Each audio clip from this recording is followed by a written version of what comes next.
What's wrong with that, B? Is the Unscripted Podcast. You know, one of the things that I love doing when I get back to the airport is being able to finally eat something green, a vegetable. Dude, I'm telling you, you don't even know. And it's because, you know, I've looked at it all this time that I've been gone, and it's not like something that you die to have when you're here. If anybody knows this podcast, you look at us, you know me and Chris do not love vegetables. Yeah, that's right. I mean, we're fine with them as long as they're on a hamburger or Yes. tacos or they're like near a hamburger. Yeah, that's right. Or fried. Yeah, it's you know? okay. Or I can take it or leave it. Yeah.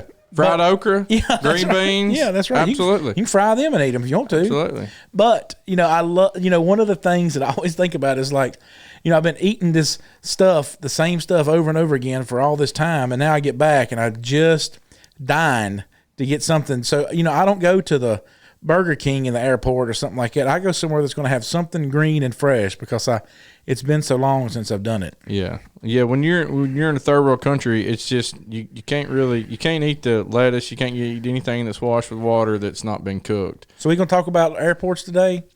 Yeah, I guess so.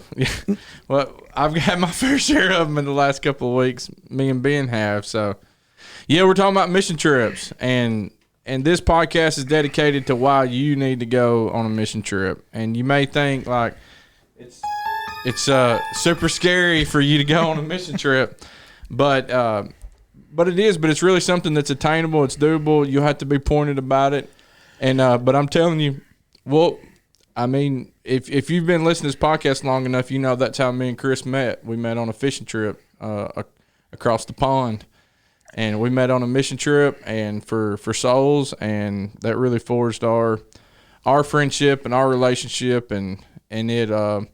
But ultimately, it's about souls. But you think that you go on this mission trip to really change and shape other people, but what you find is it shapes you. Yeah, I mean you know, what you're really talking about is hopefully to our listeners is that you understand that a mission trip is just a moment in time when you step away from your life locally that's a mission field.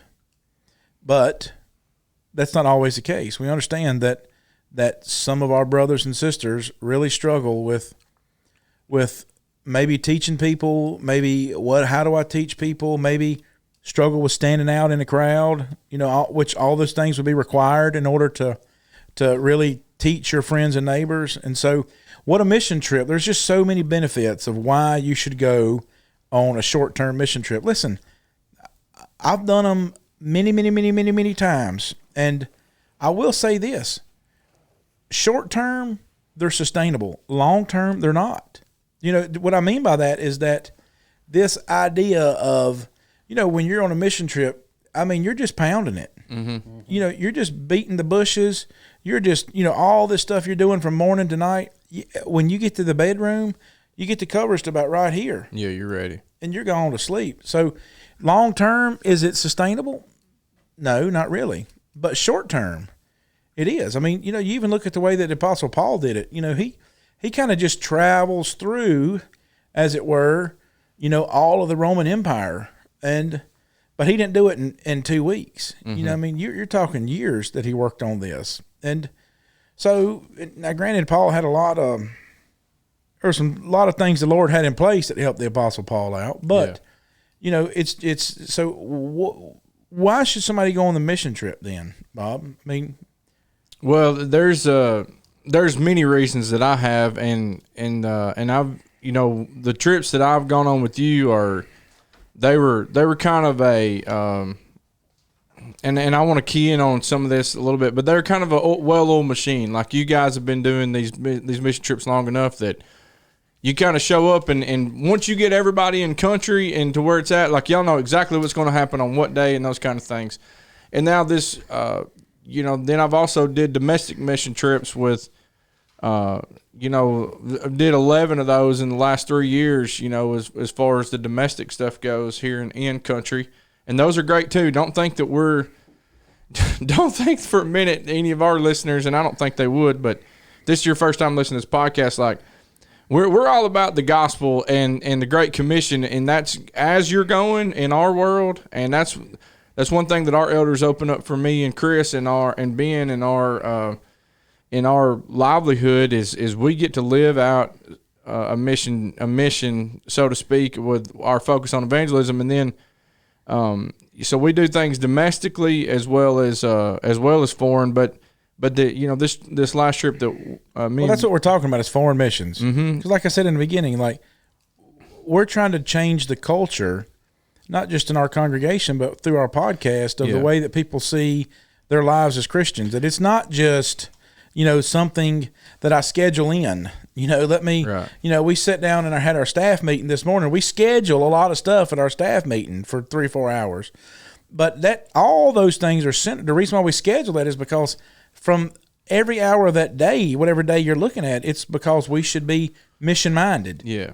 All about our Father's business, and in this last trip, it wasn't as regimented as far as we're setting up a clinic, that kind of thing, and doing this kind of stuff. It was just we're going to go and we're going to evangelize, and you've got a translator, so now you're going to go knock doors, invite them to this thing that's going on with the church, but you're really just engaging in Bible studies with, do you want to study the Bible? Well, you knock on doors in America. I mean, we visited, Lynchburg, Virginia in what was that, 2018 or so? Yeah, it would have been the year before you came down. Yeah.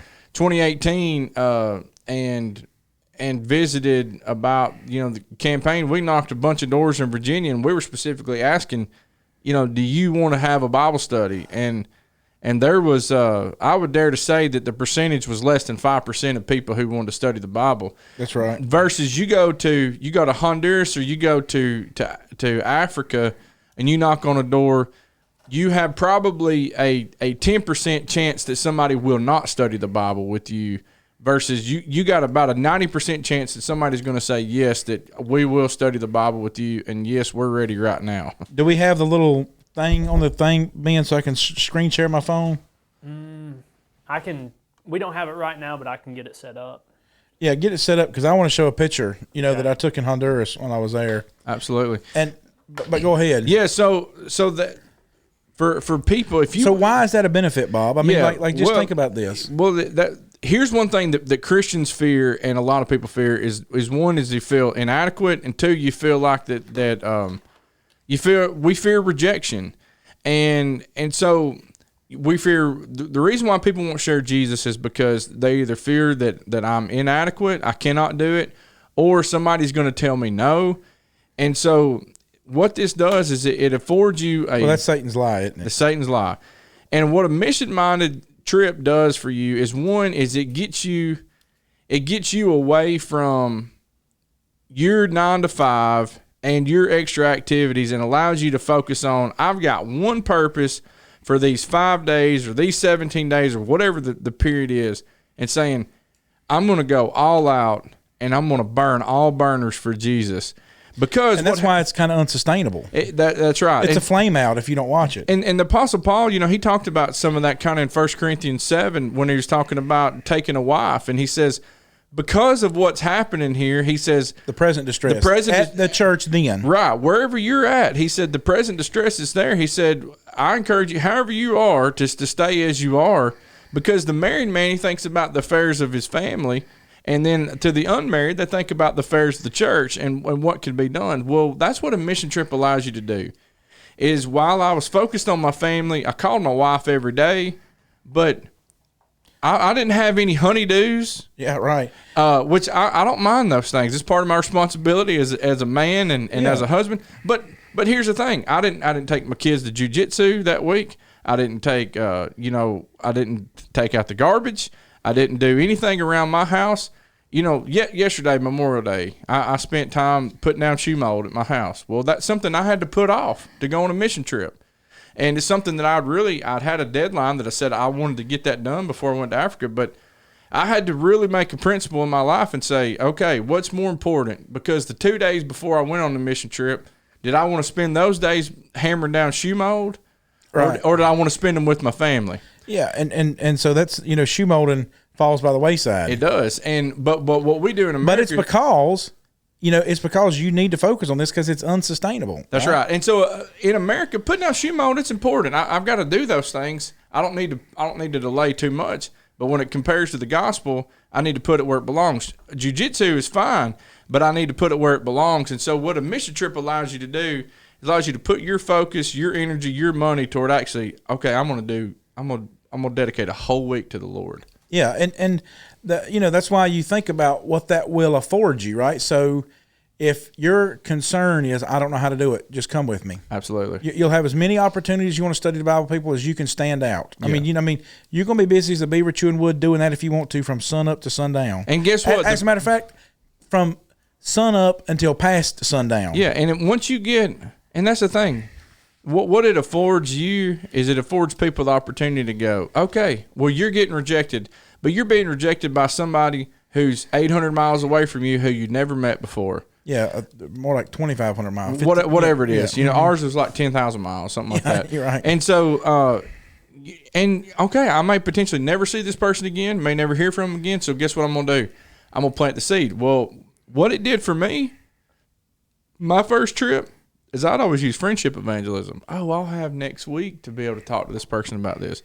But it made me be pointed and go, okay, if I got one shot with this person, what am I going to do? Yeah. I'm going to tell them about the gospel. I'm going to teach the gospel of Jesus Christ. I'm going to tell them about the one church. Mm-hmm. And so I'm going to try my best to bring salvation to this household. One morning I got up when I was there in February, and because you got to think that, like you said, the way we do it's a little bit different as far as well-oiled machine, and I've just got a method that we kind of use and go by and do our. It's not the way; it is a way. It's just our. It's just our way, and so I was down there doing a planning, recon mission and this and that and the other. Well, it's not that I stopped and stepped away from teaching, right? I mean, while I was there, literally, I remember one morning the guy that worked in the hotel there. I was sitting down drinking my coffee, and he come up to me, and he wanted to practice his English with me. He needed to practice a lot more. And so I knew that the conversation was better if we just switched over to Spanish. So I switched over to Spanish. He asked me why are you here? Yeah. And so, all right, sit down. Let me talk to you. Let me tell you. Well, had a Bible study with him in the hotel, planted a seed, gave him talked to him about what the gospel is. We went around the corner to the, La Esperanza Intibucá Sears. I don't know what it really was, but, the way Sears was when we were boys, where you had the washing machines and the refrigerators and the furniture and all the that. Craftsman tools. Yeah. Well, they didn't have tools, but they may have. But mine did. Yeah, I mean, ours always did. But I'm just saying, in Tennessee, though, not this Virginia. little store, this little, Latino Honduras, but.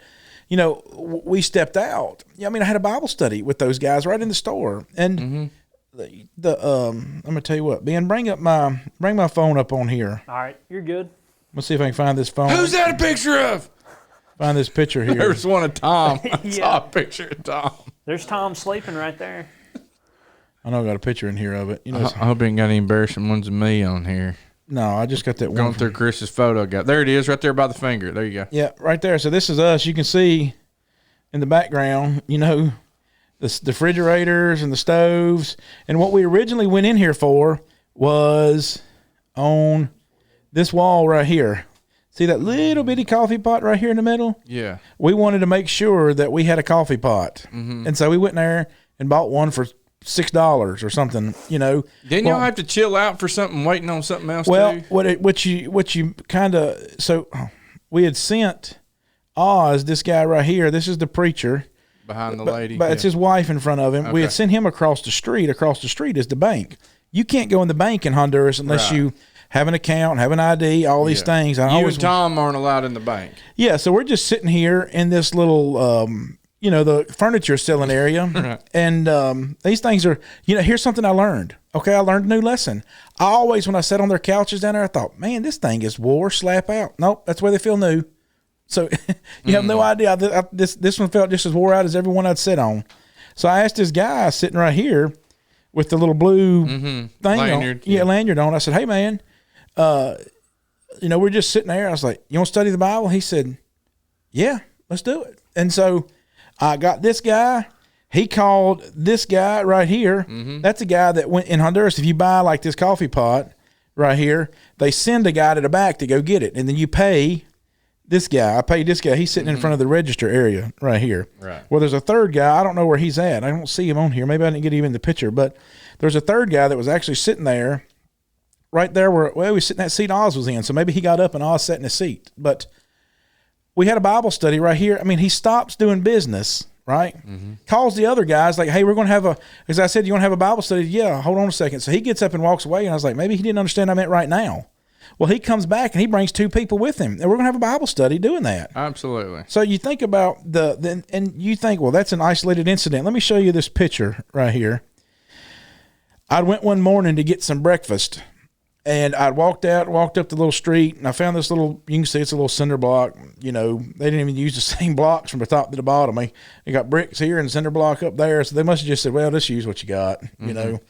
Well, I was sitting there, and they had, this is their Honduras. That's a whole nother reason to go on a mission trip, is because you get to experience things that you would never experience before in your life. Yes, and just see how things work, and also while we're kind of on that, or while I shifted to that for just a second, if you really want, if worldliness or if materialism is something that you think is not challenging your life, we all need to check ourselves. Jesus said, "Beware of covetousness," but also, you know, when you take your teenager, that's something I told Courtney when I got back from my first mission trip with you in 2015. I said, if I can keep my kids safe when they're a teenager, sometime between 14 to 18 years old, I said, if I can keep them safe in a third world country, I said, I'm taking them on a trip. And I said, we're going to skip the beach, and we're going to go, and because the things that somebody sees in a third world country, I mean, when you hand a kid a 50-cent fidget spinner, or just a piece of candy, and the fact that they have nothing. This little girl she took this, Ben, you may help me on this, and Taylor, but she had like this 1.5 liter water bottle thing and this motorcycle tire, and she would roll this motorcycle tire down the hill, and she was steering it with this water bottle being cut in half. It almost looked like the bill of a duckbill platypus or something. And she was steering it with that little water bottle. That was a game. That was her game. Yeah, that was her toys. Tanzanian toy. Yeah, that's the most popular Tanzanian toy. What, an old tire? It's just an old tire, so it's like, okay, well, but anyways, so Carson, he got to experience poverty, but he also got to experience kids who weren't necessarily kids who weren't glued to their iPhone. Yeah, they weren't glued to their iPhone, but also they weren't like, these kids you see on the TV shows, support this starving child or whatever. Right, these kids were fed. Yeah. And they're working too. And they're working hard. Right. But he also got to experience those levels. So when you talk about the bricks, well, we might as well just use what we got. Well, that's what people have, and I'm glad you reminded me of that, because I needed to hear that again, because I'll say this, and I don't mean to sound, let me just make sure this is, Jessica tells me, like, you said that gruff sounding. You said it like you don't have any compassion with that. Well, yeah. I don't mean it to sound this way, but I never have pitied anybody that was poor there. And probably a lot of it's just due to me growing up really poor. Yeah. And so I just never really, the poverty never bothered me. Yeah, I remember when we moved out, when our family moved out of the single wide trailer, Yeah, and so like I said, that the poverty thing, has never really bothered me. But I hadn't thought about my kids have never, they've never had to tote water. They've never had to get eggs at the hen house to eat, Yeah.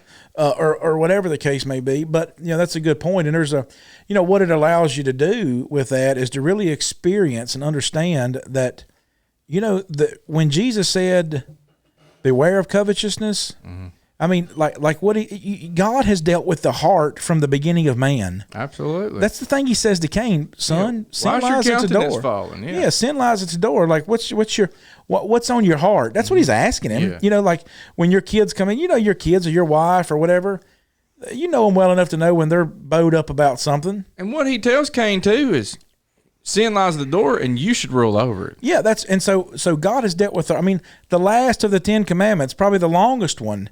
about covetousness. You know, the rest of them, don't steal, don't murder, don't do all these things. A pretty blanket statement. Well, the covetous is like, look, dude, don't look at your neighbor's donkey, don't look at your neighbor's wife. You know, all they just understand that all these things are going to be out there to throw thorns in the path that are going to just slow you down. Well, you know, what you get to see in third world countries is like I've been trying to communicate with a preacher for a couple of days. Well, I hadn't got in touch with him. I was like, well, doggone it, what's going on with Oz? Well, he finally messaged me back, and he was like, sorry, the internet hadn't worked in 2 days. You know, well, what you get to realize is that, you know, you may think that you can't not separate yourself away from these things. Like us now, I've always had power. So when the power goes out, the first thing you want to know is, when's it coming back on? You don't expect that there's a time that you will not have power. Right. You just want to know, at what point are they going to change whatever they're doing to put the power out. You don't think that it's, you know, that, okay, well, here we are without power. You know, we take this tangent now. Like, you know, when the power used to go out back home, I'd have to explain to Jessica, like, just because we have a generator does not mean that we get to do everything that we had with power. Right. You know, we get to do the things that we need to do with power now. We have to plan. We'll use the hot water heater, and then we turn the hot water heater off and turn the air conditioner on if it's summertime, you know, because you can't run them both at the same time. And so, you know, we don't think like that. Well, what you get to see on these mission trips is, hey, I really don't need those things. I mean, I was in San Diego, Honduras one year, and we were literally out, and there was no power. I'd been sitting on a bag of rice in this little hut, just one of these little mud huts they make, and I'd been in their little hut there with them for 3 days. And I remember saying, I was literally we were all sitting on sacks of rice. That's all they had to sit on. They didn't even have them little plastic chairs. Yeah. And so I was sitting on them sacks of rice. Be careful, Chris. We do want people to go on mission trips. Well, this was just one of the bush ones. Yeah. And so I'm sitting on this little bag of rice, and I got a message from Jessica. She's like, the dryer's broke again. And I literally messaged her back, and I was like, I'm sitting on a bag of rice and hadn't had power here in 3 days. And so, you know, we can work on that. It helps you know? Put things in perspective. It does. And so now that Jessica's came, you know, she gets it, right? You know, she understands those things. And so there's just a real power in seeing, right? You know, the Lord wants us to walk by faith and not by sight, but he certainly let Gideon see the dew on the fleece. Yeah. He certainly let the children of Israel watch Elijah rain fire down. And I'll say that too, not only to your kid, but you know, you brought up a good point as far as husband and wife. That you know, you are Jessica's best opportunity to go to heaven, and she's your best opportunity to go to heaven. Absolutely. And you know, there's things that you know that have to be sacrificed by our families at times. And I mean, you know, Courtney, she missed her first Mother's Day with Carson ever, you know, but she was so thankful that he's gone to teach the gospel to people. Oh, you mean this past time? Yeah, this past time. And, you know, it just happened that Mother's Day fell on that. Well, you know, that was a big challenge. It was a challenge for me too, because I had to be real pointed about Mother's Day ahead of time and trusting Case and Coleman to keep, you know, plant alive and to make sure Mama's going to get these things, you know, on Mother's Day ahead of time.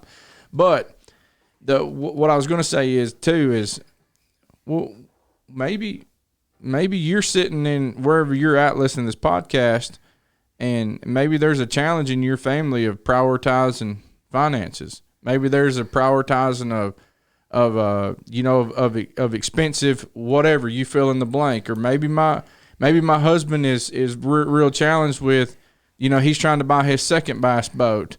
Or, you know, when 19th AR. Yeah, or his 19th AR, or maybe your wife is challenged with, you know, she has to have the next pair of breeches that cost $400. It's got holes in them. It's got holes in them, you know, right. Whatever. I don't know. Breeches. And so, listen, if any of y'all have any of those things, that's between you and the Lord. But with that being said, visiting a third world country in a safe manner will help put things into perspective. Now, I can say this too, that, you know, our rooms, you know, my room had hot water. Ben, did yours the first week? Mine did. Taylor's did. Yeah, Taylor's, Carson, and Tom's didn't have hot water the whole first week. And it's like, hey, y'all come take showers with us.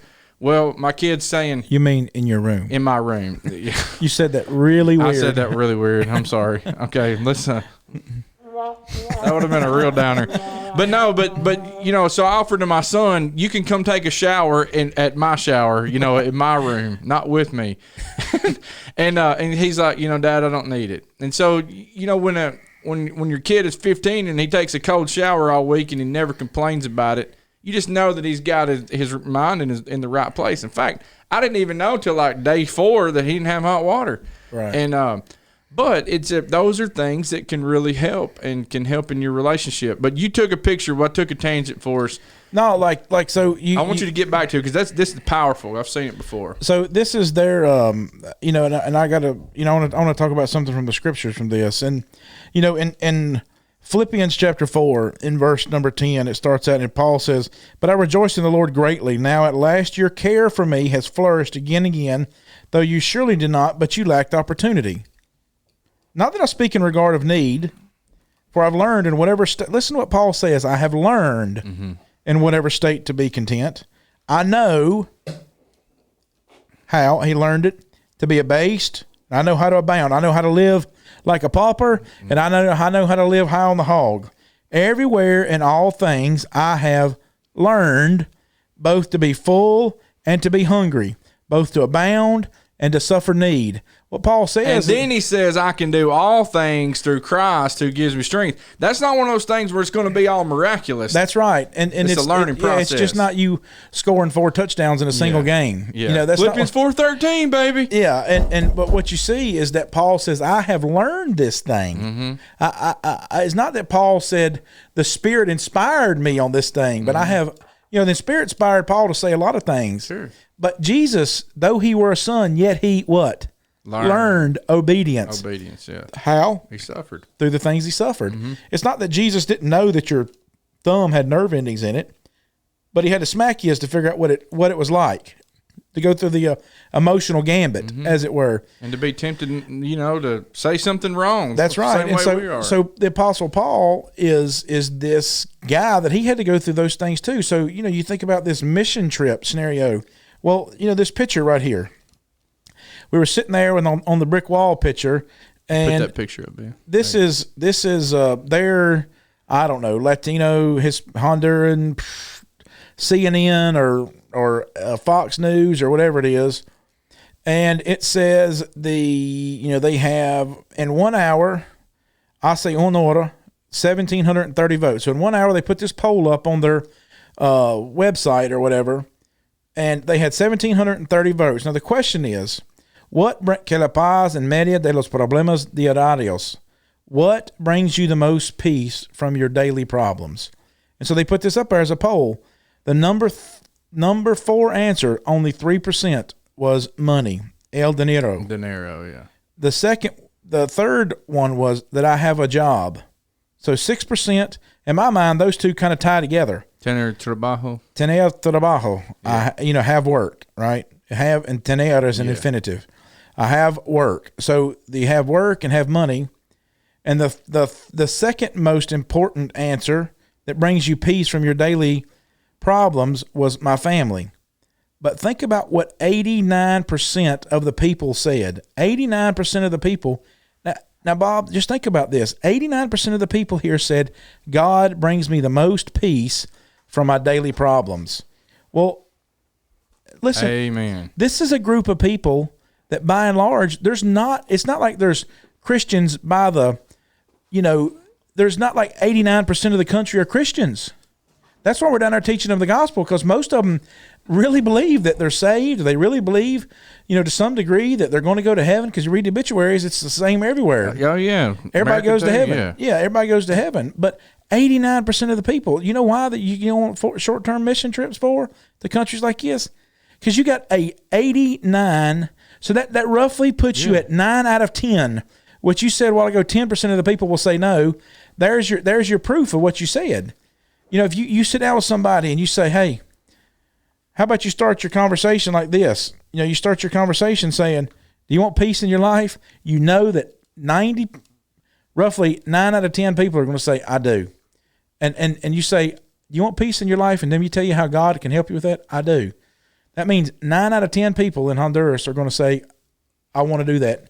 I know you can make polls read whatever you want to, but, the studying with the Well, we've seen it. Like the the local school, the public government schools welcome your campaign people to come and teach God. They come and teach God in our school system. Yeah, that's right.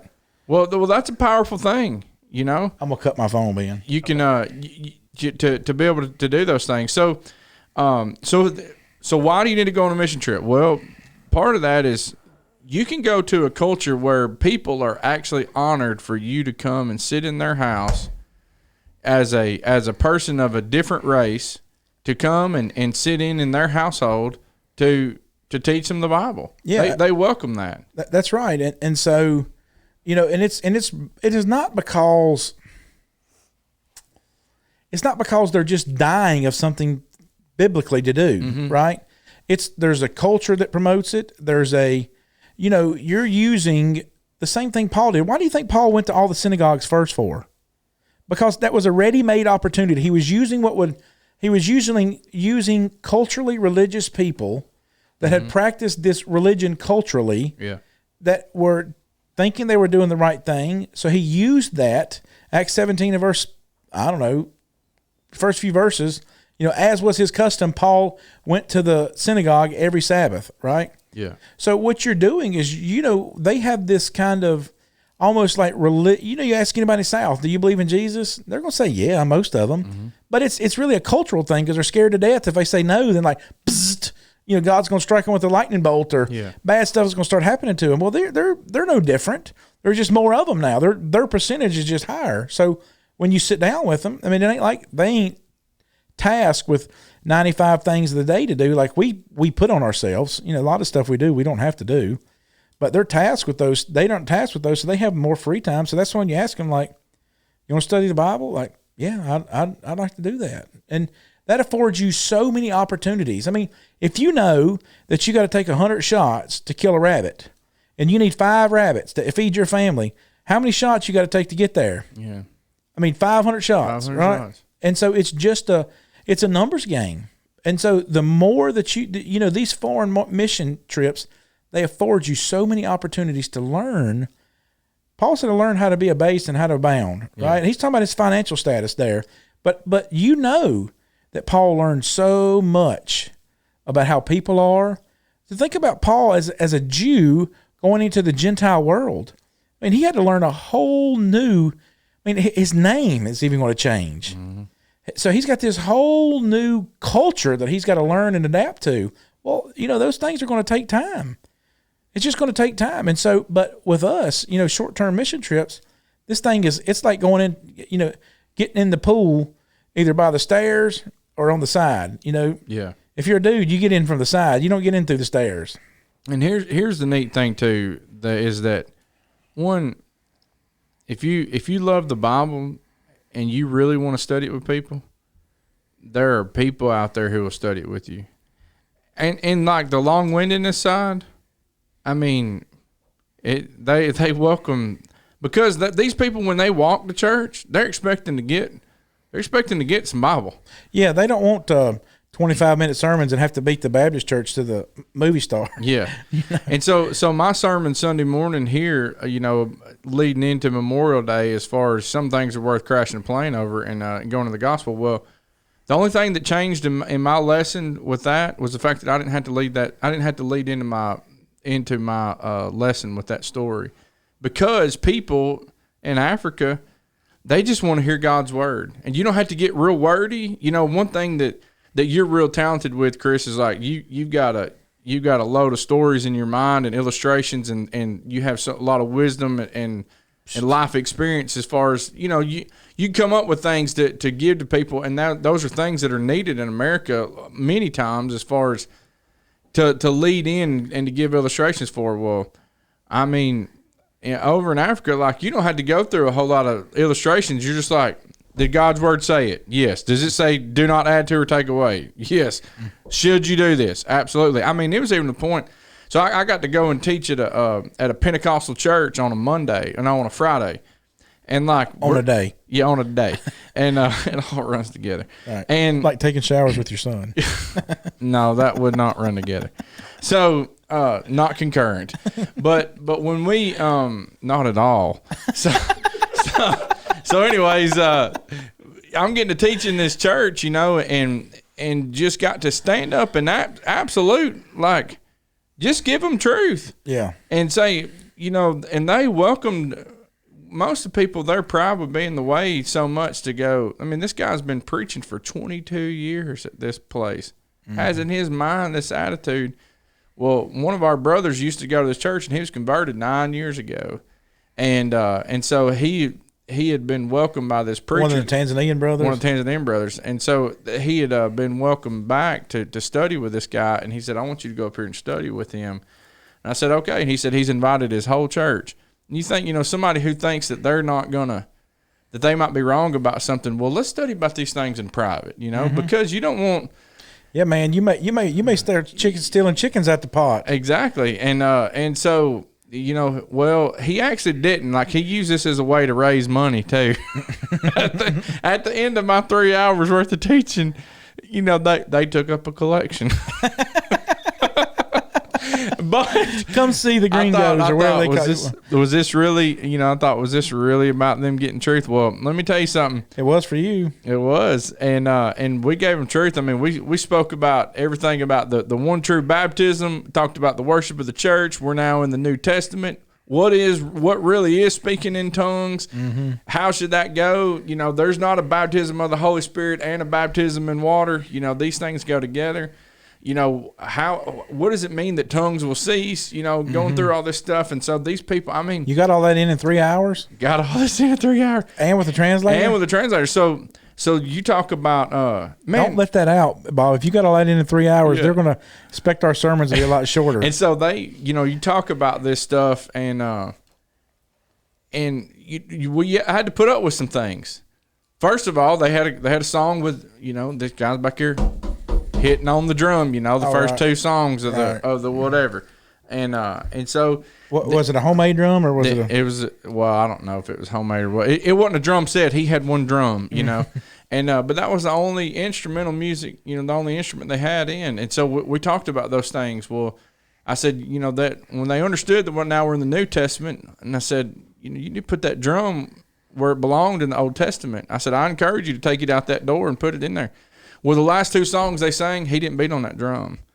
And so at least somebody was listening in that assembly. Right. And the preacher said, hey, I've got many questions over this. When can you come back? And I said, hey, your Tanzanian brothers here, I said, they know just as much as this, white man as this Wazungu knows. And so they can teach you. And I said, that might bring more validation to you, the fact that you ask them questions and let them answer it, and that you understand that my lesson has corresponded to what they're teaching you. Is maybe you understand that really is the truth.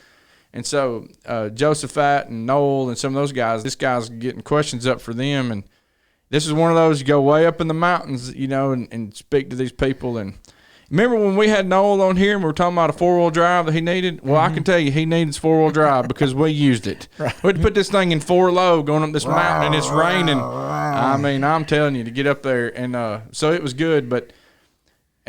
We baptized another Pentecostal preacher while we were there, and he's got those guys. They were going this past Sunday to go and study with his whole congregation, and so hopefully we'll have another congregation to be, converted over this. But the sole factor is people wanted to hear God's word. They were clapping which is something I didn't agree with, in the assembly. But they were clapping over joy whenever I'm sharing things, truths that we have to be careful with those things. I know. And, and not that we can't necessarily say that it's wrong to that's a very much a cultural thing. You know what I mean? And so like the guy who had been raised in that church, he stood up and he said, I realized, because he was introducing me, and he's like, I realized 9 years ago my errors in the Pentecostal church, and he's like, I've come to know the truth, and now we're going to teach truth to this church this day.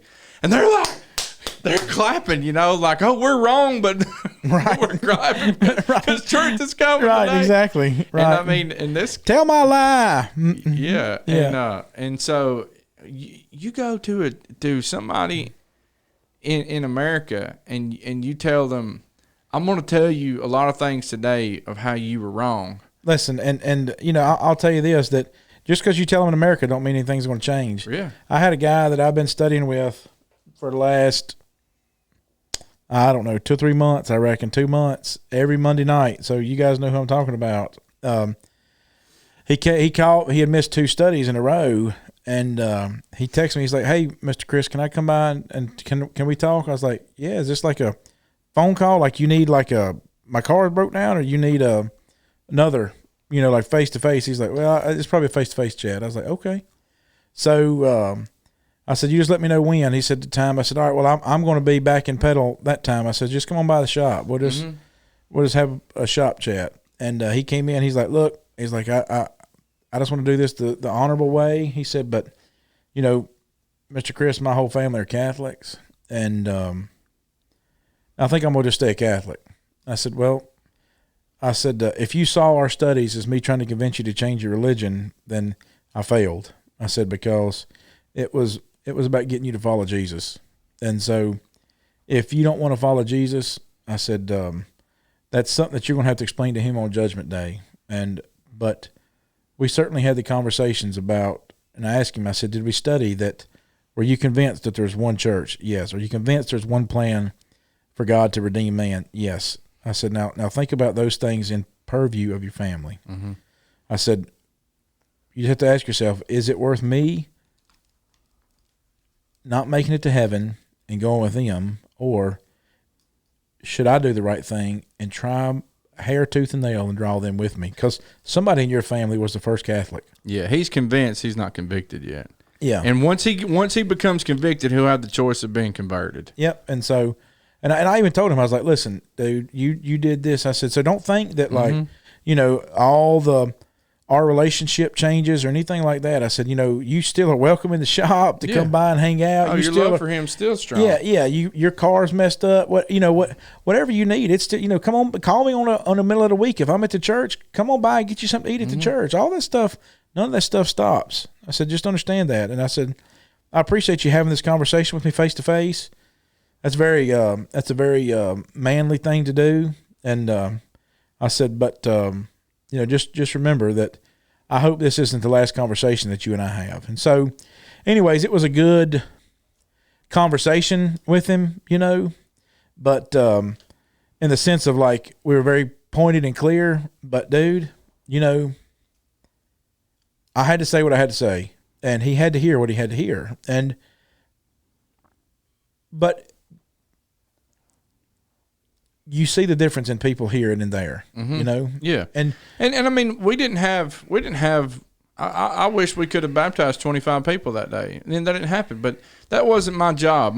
Paul said my job is not to come to baptize, it's to teach the gospel. Yeah. And so, and that's why our Calvinist friends say, well, see, baptism's not important. No. What Paul is saying is, I'm here to sow seeds. Right. God's word will take care of it. If the word is planted, engrafted, whatever you want to call it, in your heart, takes root, the only thing that's going to happen for you to be truly converted is baptism.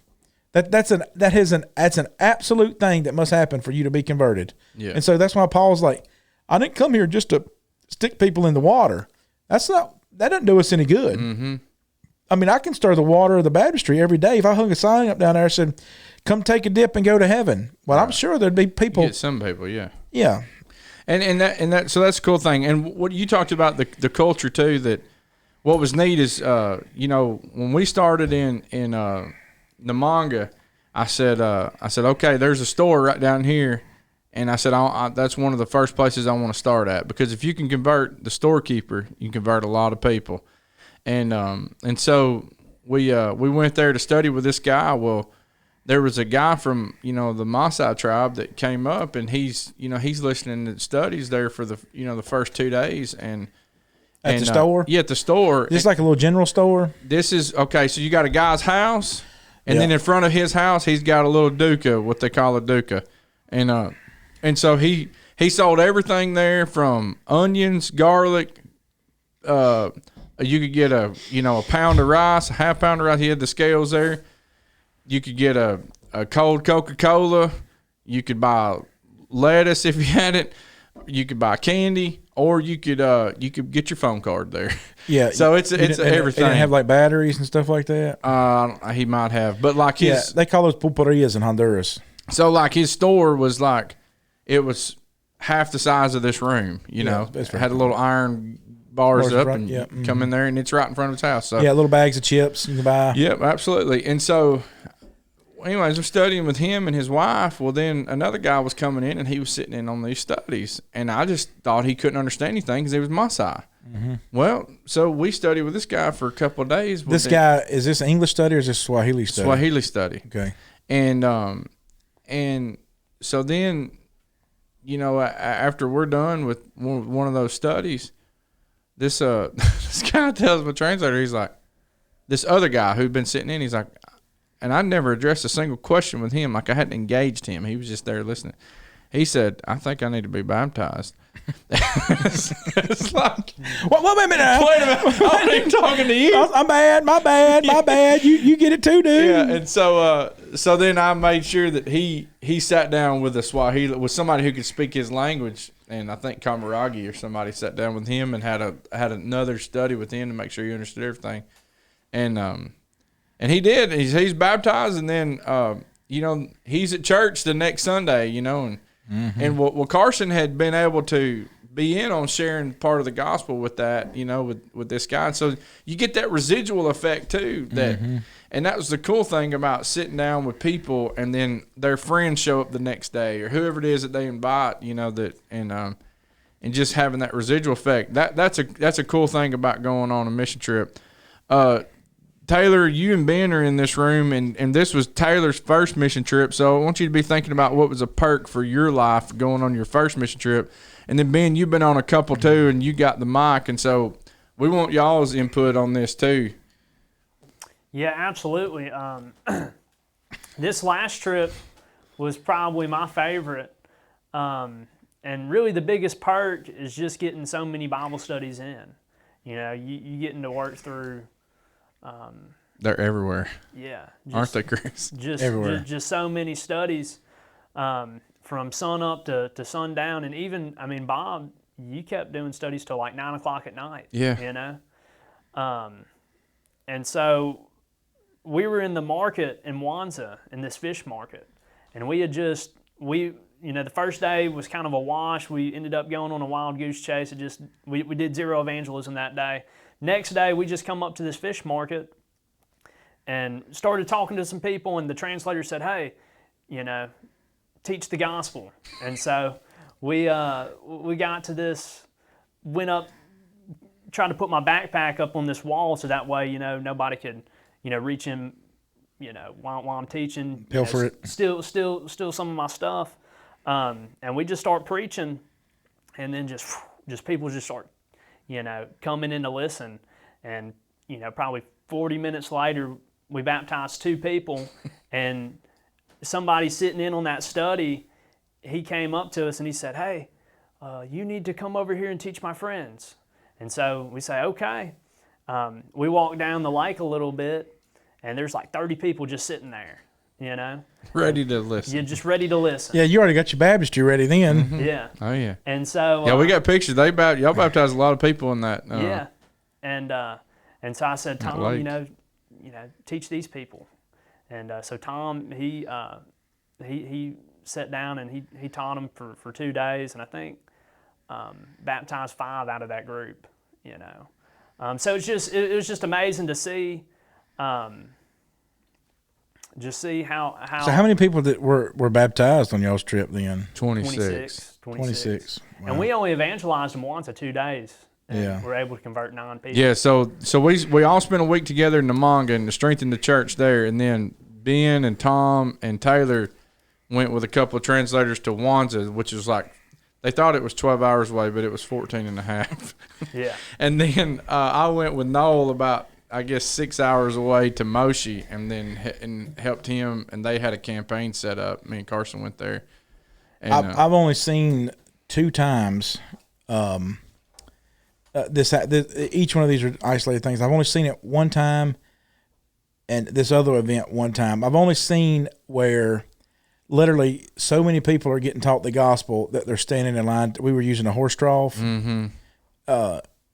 And I've only seen it one time. And matters of fact, Taylor, we're going to go through the little town that we did that in a couple weeks, and you'll meet the preacher from there.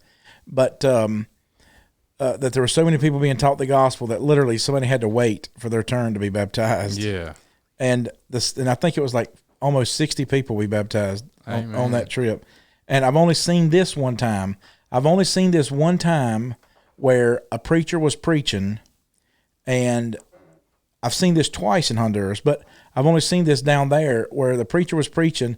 Somebody says, "I need you to stop. I can't let they're essentially saying like, I don't know when Jesus is coming back. I need you to stop, and I need somebody to baptize me right now." Interrupt him in his sermon. Those are the best sermons. Yeah. I mean, they're preaching that right there, and it's like, you need an illustration? There you go. Yeah, they're coming back wet. You know what I mean? Because I've seen it with a preacher. One of the brothers or me or somebody will take him to the side and like, why do you think, just... Yeah, they go through the spiel with them. Yeah, just a few minutes. Yeah, just like the Philip did with the eunuch. Absolutely. That's why Philip said, "Do you believe that Jesus is not?" Because Philip needed the eunuch's confession. Do you understand what you're reading? Yeah, is what he's saying. He's like, "Man, do you picking up what I'm putting down? Like, this ain't just like a passing thing. He's Lord now. Yeah. He's your Lord now. I got it. He's the Son of God." Yeah. And so you see this, I've seen that in Honduras twice, where they stopped the sermon, to obey the gospel. Well, the convenient thing about evangelizing in Wanza, you're right on the shores of Lake Victoria, so, finding the water is pretty easy. Lake Victoria is like one of our great lakes here. Is that right? It's huge, yeah. Can you see across it? I haven't seen it. Can you see across it? You can see some islands in the distance, but not. If you get, it's like it's just like a Great Lake. It ain't like our reservoirs, Right, exactly. You can't shoot across it. No, not at all. Kim Jong-il couldn't shoot across it. Those little skinny rockets. or any of the other African countries, with their missiles. Right. Yeah.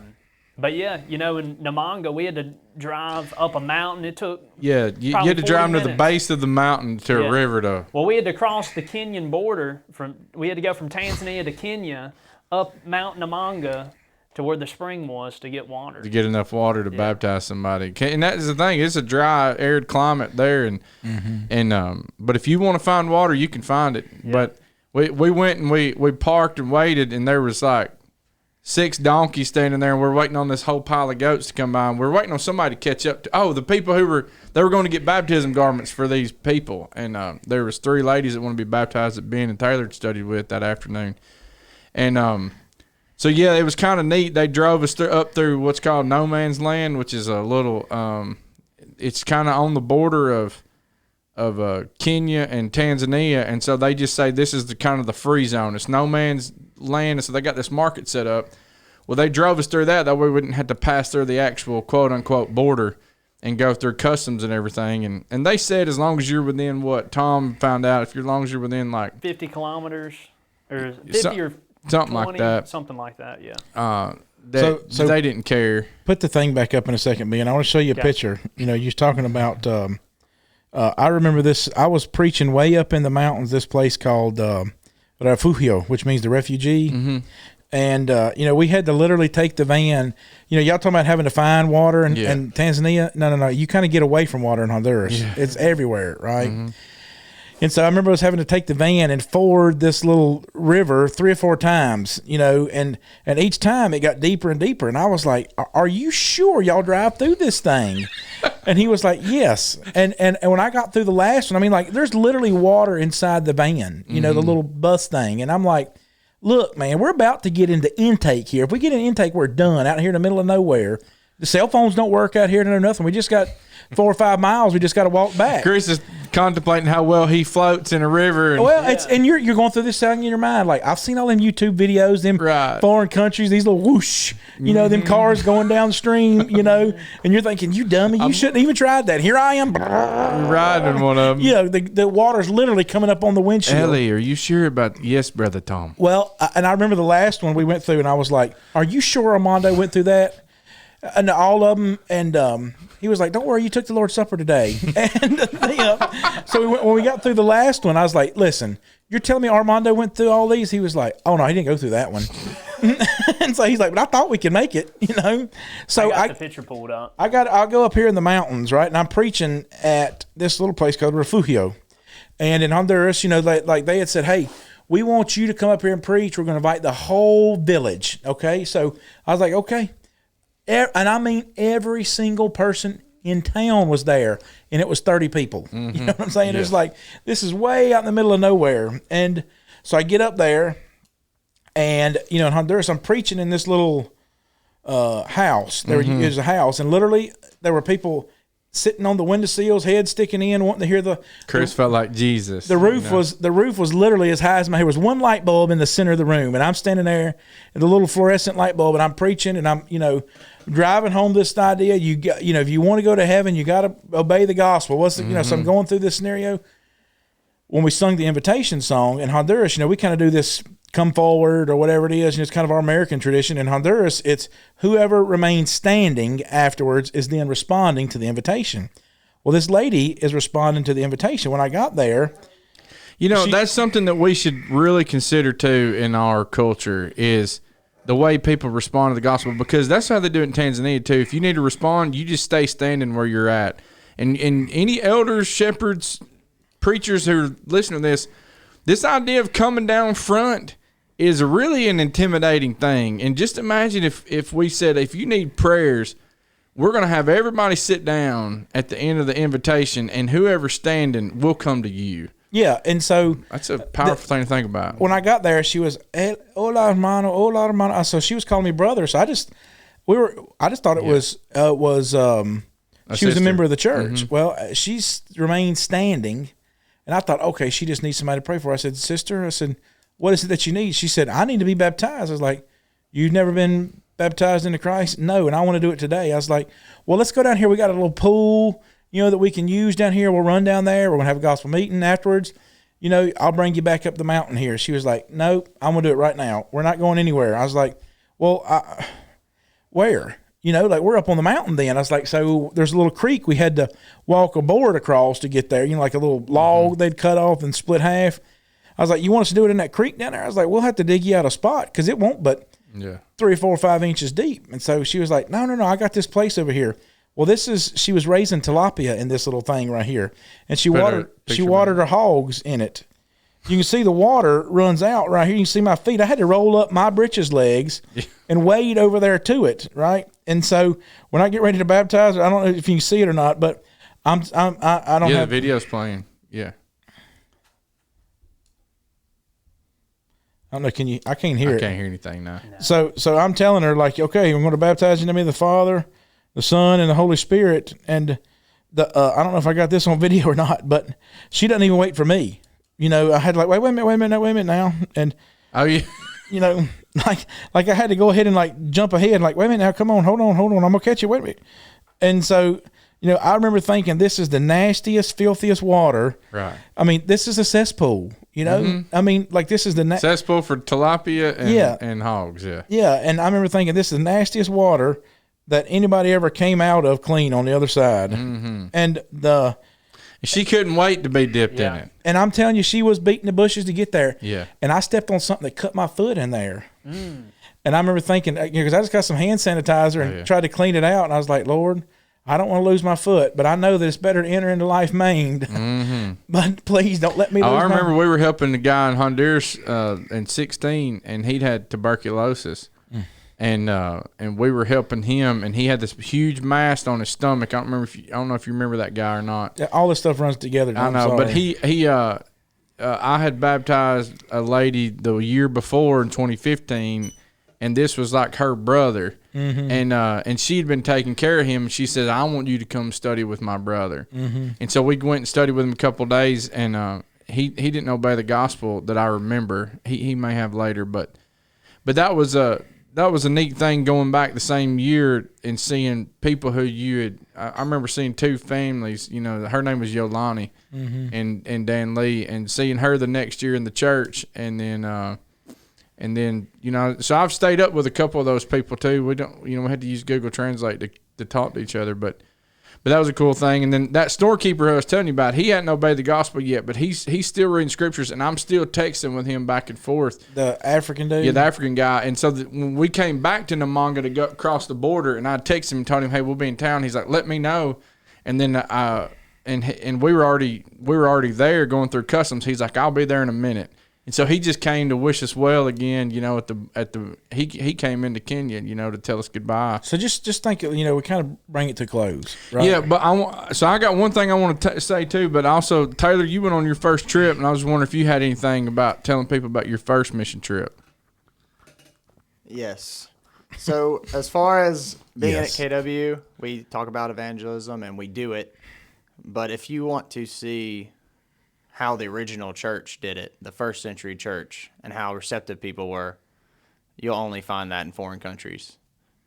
Like we talked about America, it's just not like that, unfortunately. You can show them the truth all day. But don't let that stop you. Yeah, don't, Exactly. not at all. There may be 10% here and 90%, the numbers may be backwards. There's people who are still searching. Exactly. Like me. Yeah. Like I was. Right, You that's gotta, right. you gotta dig through the dirt. All of us were, Taylor. All of us were. Yeah. Because nobody was born a Christian. So Amen. You're reborn it's as one. It's very encouraging. I mean, the food, the scenery. It's like it's just so beautiful out there when you're not looking at buildings all the time, and just being able to impact people's lives. Because you might come back a year later and they might have baptized their family, or Amen. who knows. So definitely seeing it helps you and inspires you to teach people to do it too. Yeah, Ben's got a little story about Taylor too, I think. Yeah, so Taylor, the first week, he comes and he sits on some studies with me, Bob, and Tom in Namanga. And then by the second week in Wands in the fish market, I wish I would have grabbed a picture of it, but how many people? You needed Bob with you. Yeah. When Bob dies, we'll be able to document his life every Right. 15 seconds. But he with his had pictures. at least maybe at the most 50 people, listening to him preach. And so you just think about how powerful that is. Amen. And that's why you need to come on a mission trip to either Honduras, Tanzania, or wherever. That don't matter, because somewhere go. Yeah, just go somewhere, and it'll change your life, and what it'll do, it'll get you fired up for saving souls and teaching people the gospel. Amen. Yeah, Taylor, how long? I know we messed with you about this, but how long have you been a Christian now? A little over a year. What was it? When'd you dip me, Chris? I could probably look at the picture, Uh, but I don't remember when. January, maybe April, March or April. I don't know. The tournament was still going on. 2021 or 22? Or, 22. Yeah. It's not that it's not important to me. It's just it's hard. Right. It's, I it's they just- all run together. don't even remember most people's birthdays, so Yeah, and so Taylor, you're an awesome example to us and to other people. And so Taylor's been a Christian a little over a year, and then he's going and he's teaching people the gospel in a third world country. Well, what did that do for your confidence too, Taylor, with being over there teaching the gospel to people? well, luckily we have great teachers, so the way we teach it, it's none of my wisdom at all. It's just from the Word. So that makes it where I can be comfortable teaching anybody that's older than me, like seeing your example with the gentleman Saul. Yeah, Mr. Saul, And yeah. I used the same thing with my dad. I was like, I know you know much about the Bible. You know all these things. You're much more wiser than I'll ever be in some of these things. But I'm just going to tell you what the Bible says. And then just doing that, it's so easy to teach somebody else how to do it. Because nothing brings you more joy or feeds you spiritually than teaching the gospel. That makes you more high than any church service will ever be. Yeah. Is you living it and teaching it. And Well, and then I think we all in this room can speak to the camaraderie. Am I using the right word there? Mm-hmm. That you forge whenever you're there in a third world country with each other. You had to really rely on each other. Like when me and Taylor, we're studying in a Masai Boma, and we're there for 6 hours, however long it was, and then they live in a mud hut, and we're looking at the mud hut, and then they serve us goat chai. Yeah. What's that? So they have tea over there. They don't drink coffee. They grow it, but they don't really drink it. But it's this ginger type of tea, and then they put goat milk in it, so it's goat chai. April 8th, 2022. Yeah. Because I got the text right here. It said So a little over the day before that. It says, "Are we still on for tomorrow?" And you said, "Yes, sir." Awesome. Same time, same place. You said that'll work for me. I said, "Okay." And the last text I got from you as a dead man was, "I'm outside." The selfie. Yeah, so 13 months later, Yeah. Taylor's then teaching the gospel to people on a Right. mission trip. I'm sorry, but go ahead, Ben. Yeah, but that's what the goat chai is. And Yeah. So we drank it with them, and how many people did we have on that study? Not counting kids, there was at least 15 or 20. Yeah, 15. Not counting the kids that were there. Yeah, I mean, you talk about just 15, an awesome opportunity to teach somebody the gospel right next to a hyena scarecrow. You know? They What's set up- this for? This is to keep the hyenas out. Yeah. Well, yeah, we went on our safari, and that was the thing too. Like, we were our guy who took us on our tour. Like, we had a Bible study with him, Right. and then set up another one with him with Ellie later, and Ellie's got his phone number, and so, well, we just thought, okay, well, this is kind of our relaxing time for our trip. We've been Right. evangelizing a couple weeks. We're going to take a day and go on a safari. Well, we understood we had Jeffrey we had him with us for 24 hours. So how can Right. we impact him? That's right. And so, we had a study with him. The language barrier was hard. We didn't have a translator then, so it was difficult, but we planted a seed with him, and who knows what the Lord will do with that. But you had to really rely on each other, because in Honduras, you get off in an airport, and you got a team of 15 or 25 people. Well, that's why you put the same color tape on everybody's bag, so Right. somebody's grabbing the bags off and keeping them safe, Right. and keeping them from getting stolen. And you had to watch each other's stuff, and you had to watch each other's back. But I can say this too, that everywhere that it'll cost you something. I think about 2 Samuel 24. That King David, he talks about these things, and David said in verse 24, then the king said to Araunah, "No, but I will surely buy it from you for a price, nor will I offer burnt offerings to the Lord my God which cost me with nothing. that which cost me nothing." So David bought the threshing floor and the oxen for 50 shekels of silver, and if I'm not mistaken, that's the same place where they will later build the temple. And it's the same place that Abraham sacrificed Isaac. Yeah, it's powerful. Yeah. And so this is a it cost Abraham something to walk up that mountain. Yeah. It cost Abraham something to really sacrifice his son. It cost David something. He's like, no, if I'm going to sacrifice something to the Lord, it's going to cost me something. And so a mission trip helps put that in tune with you. But I can say this, that there were times that I spent without air conditioner, but I had a fan. And there was the more you sweat and the worse you stink, the more you appreciate a cold shower. That's right. And but I could say this, that some people are real scared about going on a mission trip and what it's going to cost you. Well, I would really fear that for us that we gain the whole world but yet lose our own soul. Amen. And so that's a powerful thing. I can now speak to one reason why you need to go on a mission trip is you not only need to go, but you need to take your son, you need to take your daughter.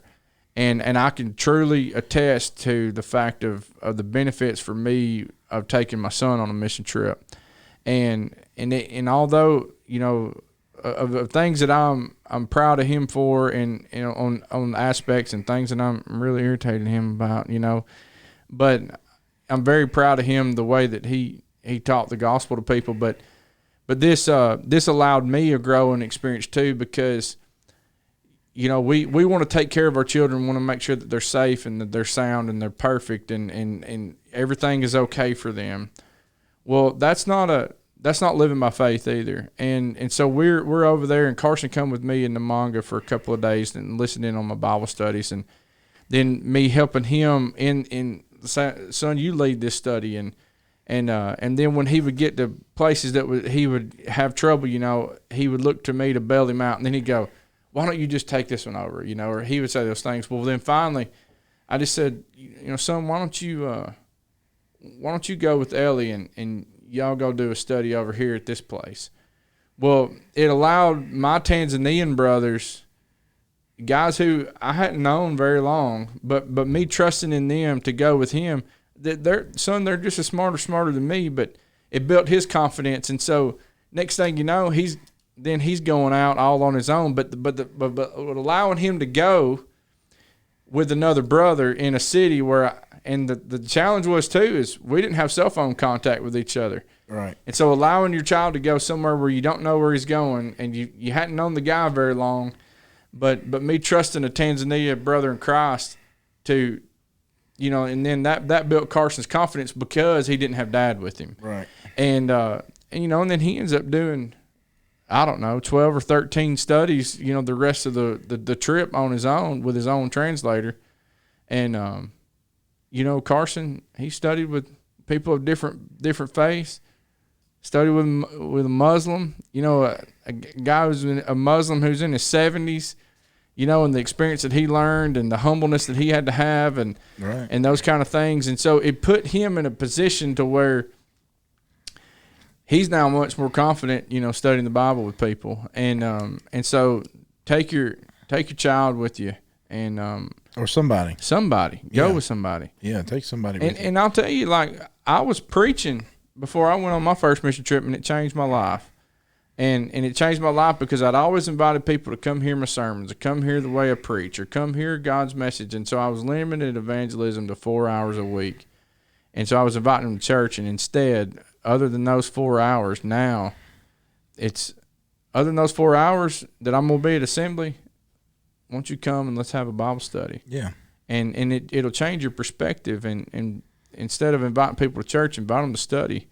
And invite them to Christ. Invite them to Christ. Amen. Hey, we appreciate you guys. We'll catch you guys next time.